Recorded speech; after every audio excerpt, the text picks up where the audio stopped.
A spaceship called Origin is taking a crew to Thea, a planet 5 light years away from Earth. Mid-course, Shun wakes up from hypersleep and his pod fills with water, washing him before ejecting him onto the floor.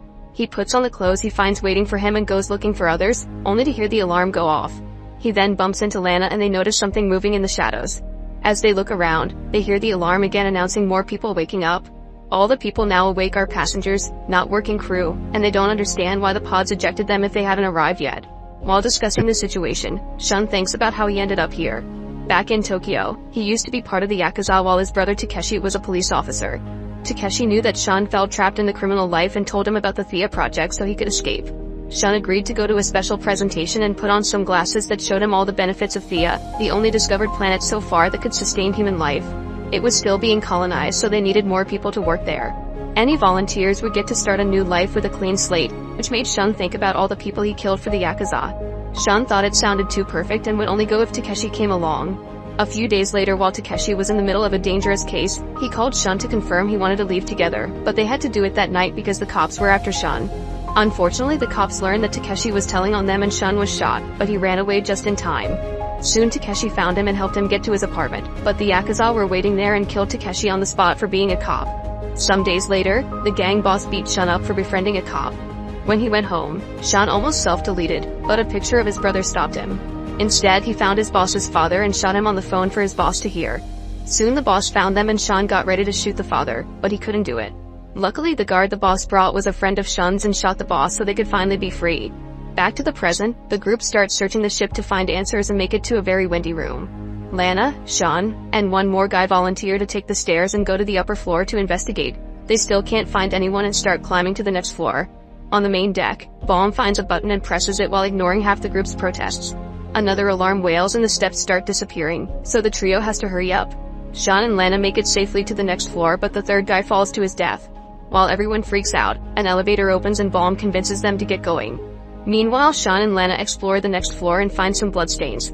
They enter the control room and find some abandoned food, yet still no crew. Soon the others join them and Lee touches a screen that activates the lights. Then Katie finds a small radio and manages to get in contact with a crew member, who begs for help as he says he's in cell 50 in the lowest ring. The man suddenly screams and the transmission ends. Shun, Lana, Abigail, and Henri volunteer to go looking for him. While they take the elevator, Lee continues to handle the screens and gets access to the ship computer. She discovers that the other passengers and crew members had evacuated the spaceship an hour before the group woke up because the ship was hit by an asteroid. Back to Shun's team, they make it to the lower floors and find pools with animals in them. Suddenly a drop of blood falls on Abigail and she looks up to see a body with a gun next to her. Her tag says her name is Evelyn and she's a crew member. At that moment they hear a cry for help from behind a door, so Lana and Shun take the gun and go investigate. As soon as they disappear into the dark corridor, Evelyn wakes up and says nobody should go behind that door. In the dark chamber, there's an awful smell and a gooey substance. Looking around reveals a bunch of bodies in the asteroid that hit the ship. Suddenly Shun is startled by a man and he defends himself, dropping him to the floor. The guy warns them to get out before his body starts twisting in all kinds of disturbing angles, saying the word inside before his eyes explode and he dies. At that moment they hear another cry for help and find Max, who is heavily wounded and also has a gun. At the same time, Evelyn tells Henri and Abigail that Max can't be trusted because an alien came with the asteroid and it can get inside people. When Lana and Shun show up with Max, Henri immediately warns them and Max tries to escape. Shun quickly hits him a few times to lock him up in the decontamination unit. Afterward, Evelyn explains that after the asteroid hit, the passengers started dying. Max attacked her and told her that he had something in his head, so he requested to be locked up. Evelyn asks to see Max and they take her to him, causing Max to say she's lying and she was the one that attacked first.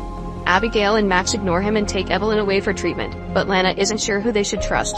She checks both guns and confirms Evelyn shot first, so Max explains he shot back in self-defense. Lana convinces Shun to release Max and take him to the infirmary too. Then a flashback shows that Lana used to be a bodyguard for a senator's daughter. She grew close to the family and became fond of them, which got her a warning from the other bodyguard. However, Lana and the senator ended up kissing anyway. This distraction allowed some criminals to sneak inside the house and shoot the senator before she brought them all down. Her partner soon took the senator away while Lana went looking for the girl, but when she reached the bed, there were only pillows. Suddenly a criminal attacked Lana and kept throwing her against the furniture until she reached her gun and killed the guy. Some of her bullets went through the closet and when she opened it, she was devastated to find the girl dead inside. In the present, Lee discovers that the comm systems that link the ship to Thea have been destroyed.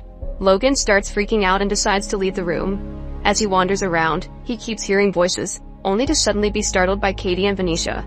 Logan ignores their concern and enters the next room, where they find a gym. After getting some water, the women turn around and notice Logan has disappeared. Katie and Venetia go looking for him and make it to the crew's quarters, where they hear a noise. However, it's just Baum, who found a crew tag and is now using the shower. When they turn on a computer, they find a worker's video log. The guy is happily sharing his experience when suddenly the screen is filled with a static and an alarm calls the crew to the control room before the video goes black. The group keeps going and finds Logan. At the same time he finds Henri and Abigail, who rush an unconscious Evelyn to the infirmary. Henri has medical knowledge and with Abigail's help he starts treating her. The others wait outside but Logan gets nervous and leaves.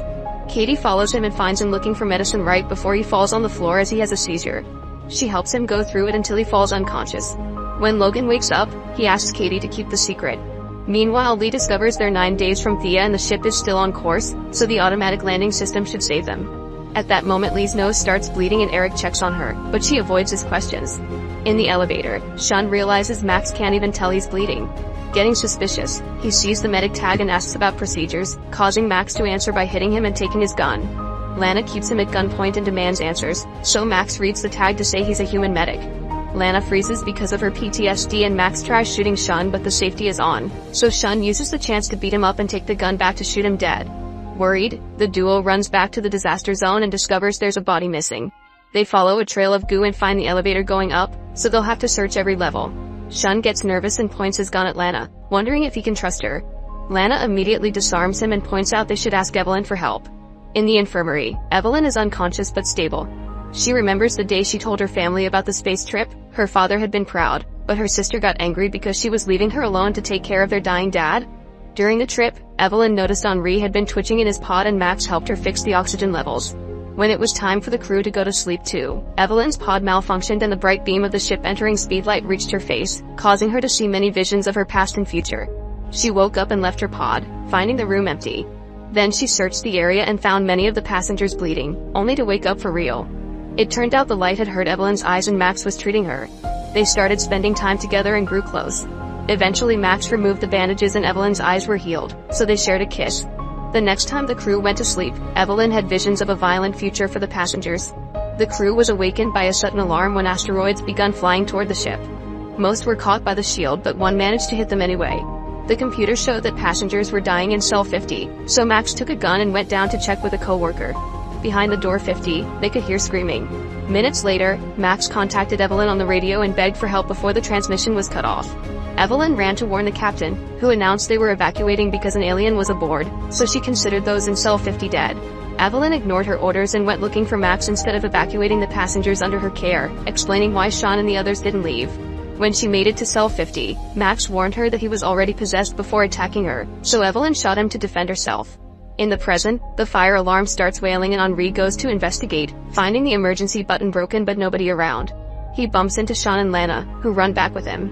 In the infirmary, Abigail is watching over Evelyn, who is lacking oxygen.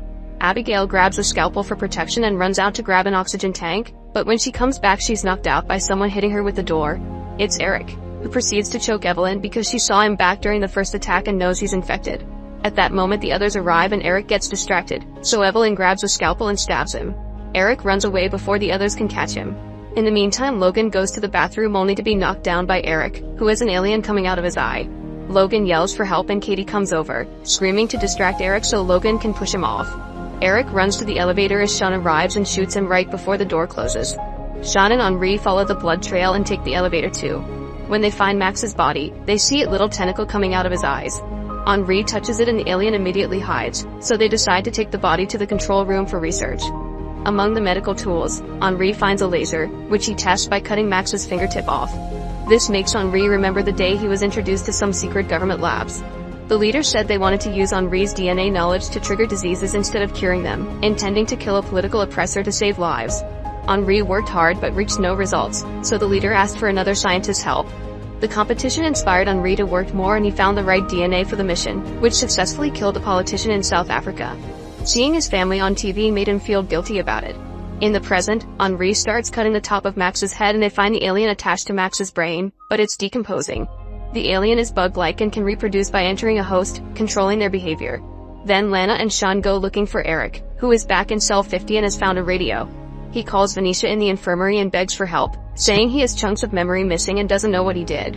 Soon Lana and Sean make it to the morgue, where they find the radio with the body. At that moment Eric locks the door behind them and makes the cold in the room worse to slowly kill them. Henri and Abigail take Max to the infirmary and find Evelyn but no Venetia. At that moment Lana contacts them for help while Sean begins hitting the cold air vent with a piece of metal. Since it's not working, he decides to use his fingers to pull the lid off, getting hurt in the process. Then he tries to hit the machine with the metal, only to get shocked and fall. Lana decides to try again and manages to make the cold stop just in time. Meanwhile Venetia meets with Eric, who apologizes as he collapses. When Venetia comes closer, Eric confirms he's been acting and attacks her. Hearing her screams, Henri and Abigail decide to split. Abigail makes it to the morgue and helps Lana carry Sean away. When Eric is about to infect Venetia, Henri tackles him and the men start to fight. Venetia tries to escape so Eric jumps on her instead, thus Henri jumps on him too and the fight continues. Then Venetia stabs Eric with a scalpel and Henri steps back to lock the door. Eric threatens to kill Venetia if Henri doesn't open the door, but Henri apologizes and opens the airlock instead, causing Venetia and Eric to be ejected into space. Sometime later, Lee unlocks the crew's quarters so they can go to sleep. Before choosing a room, Logan kisses Katie. The guilt won't let Henri sleep so he goes to the airlock, only to discover blood indicating someone escaped through the ceiling hatch. A sleeping Lee finds a strange bug walking on her body, only to wake up and realize it was a nightmare. She leaves the room and finds water on the floor, which she follows until she finds Eric's body in the pool. Soon Henri arrives and checks the blood, noticing there's no goo in it. This means the alien is on the loose. Another flashback shows that Lee used to be a hacker. She worked for a gang leader, who one day fired her to replace her with AI. The meeting was done when she took off her glasses, revealing it was all online because Lee is unable to touch people.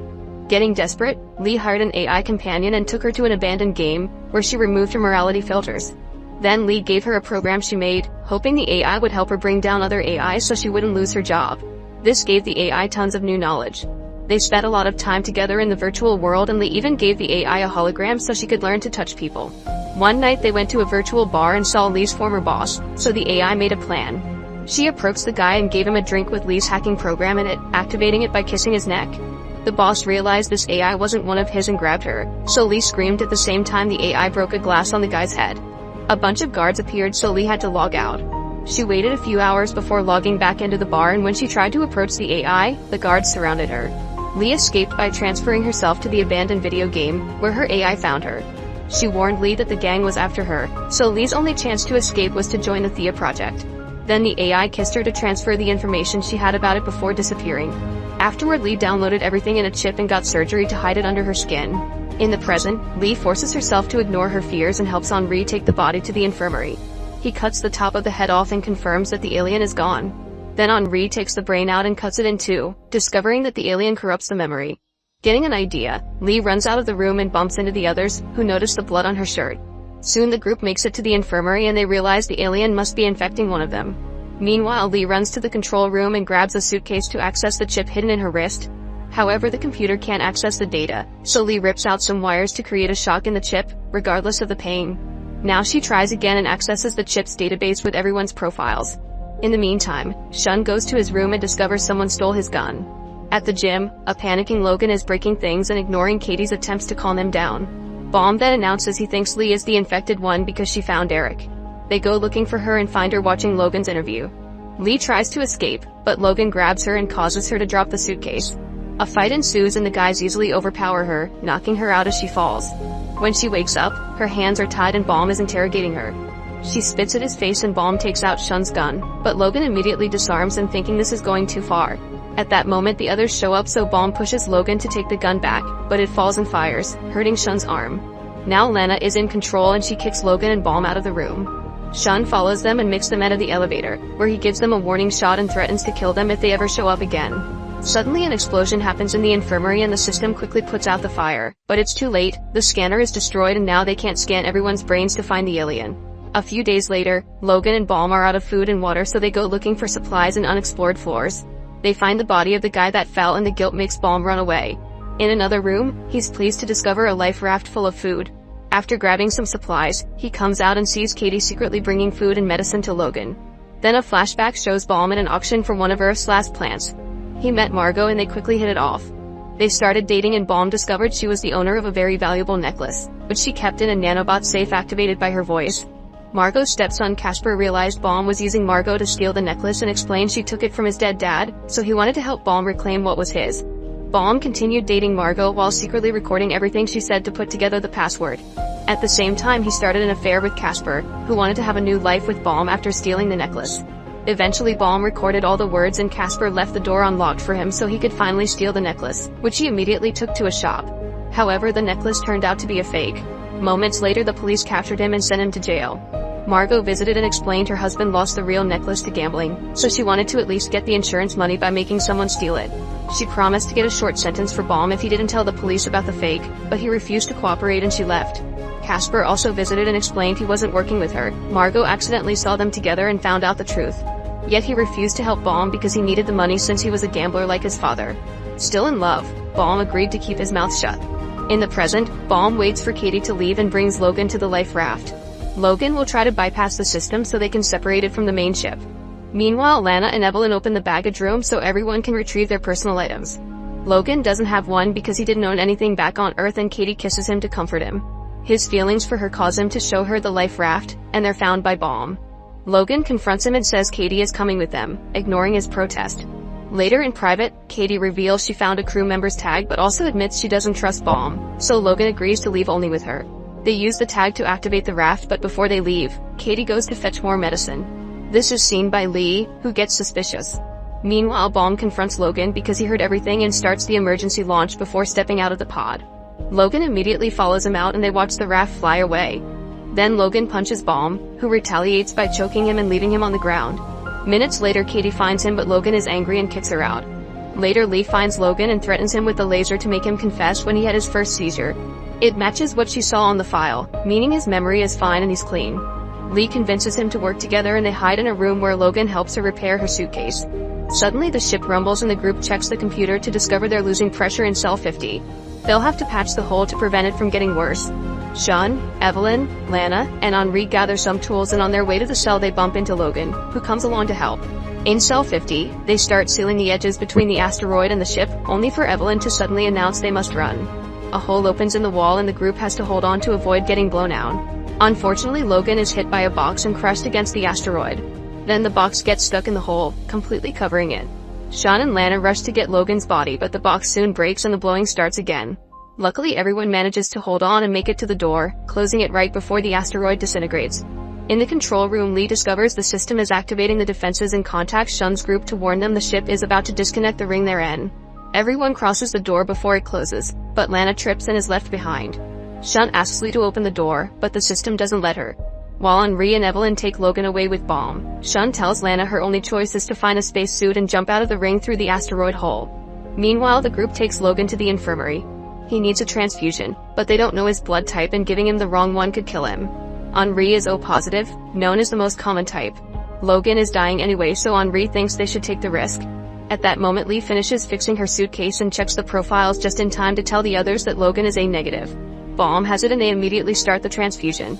Back to Lana, she finds the suit and enters cell 50, concentrating on Shun's voice to deal with her fear. He asks about her past, so she shares a story about her brother as a distraction. She carefully leads through the hole and holds onto the side of the ship while Shun opens the airlock, which causes him pain.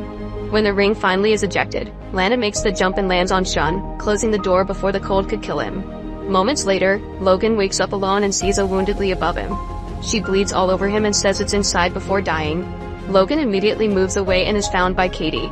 Another flashback shows that Logan used to do community service in a retirement home as part of a deal with the law. One of the old ladies smelled Mary Jane on him and convinced him to share while admitting she couldn't wait for her euthanasia to be approved. On her birthday, Logan took the lady out on a ride so she could have a last fun day before her incoming death. This little trip convinced her to wait a bit longer before signing the euthanasia papers. However, the next day Logan discovered she lied to end the day on a bright note, and before leaving for her death, she left behind her Thea ticket for him. In the present, Katie triggers the alarm and the group comes to the infirmary. Logan tells them what happened and they agree to open Lee up. Henri goes through the procedure and is furious to discover there's no alien or damage in the brain. There's an entry wound though, meaning she was stabbed. Sean and Lana point their guns at Logan, who tells them about Lee's project to access the files and compare memories to reveal the alien. The group agrees they need to find Lee's chip to continue her work, causing Baum to suddenly run away and lock the group in the infirmary. While Baum searches Lee's room, the group breaks the infirmary window. Then Lana, Sean, and Henri go after Baum. When Sean and Lana enter Lee's room, Baum surprises Henri, taking him hostage. Baum swears he isn't infected, and once the duo puts the guns down, he lets go of Henri and runs into a bedroom, getting a shot in his stomach before the door closes.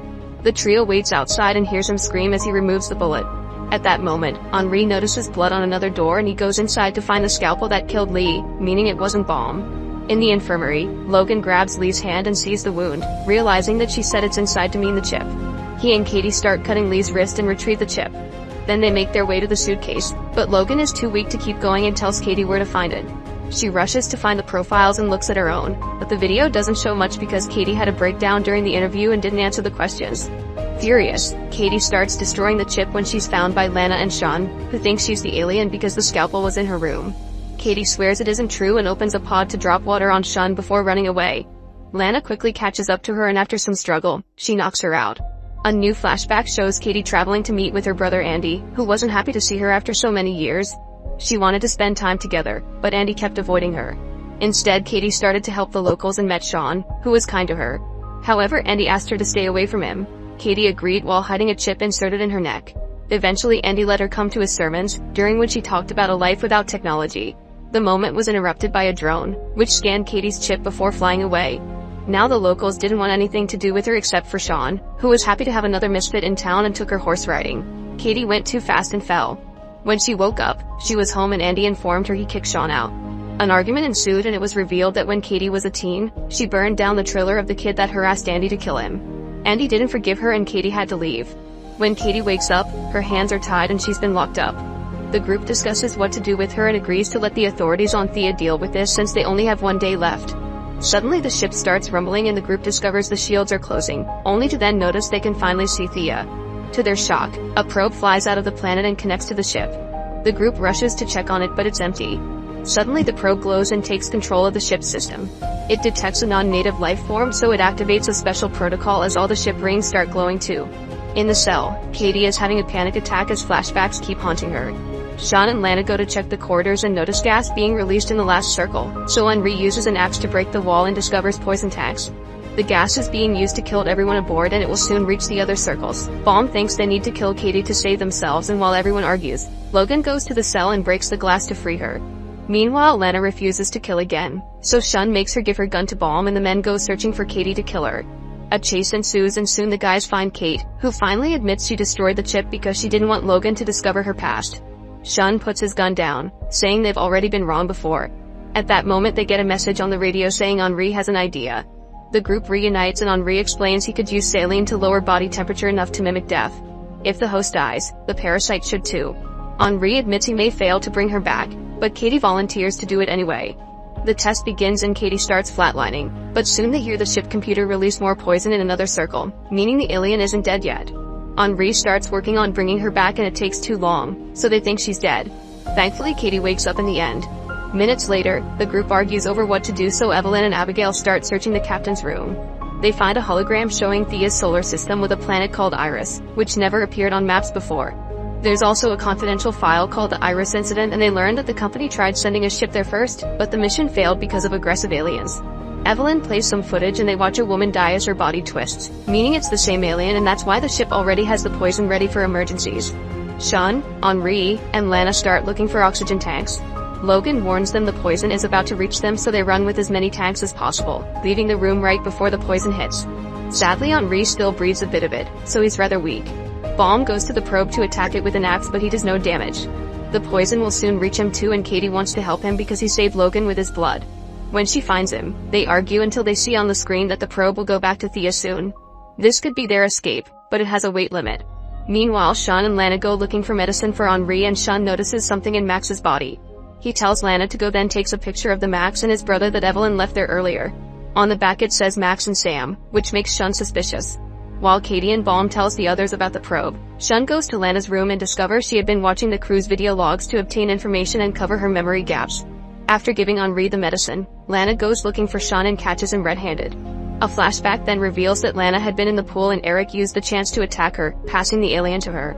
She learned to act human thanks to the videos and started to keep recorded notes in case she had to jump bodies again.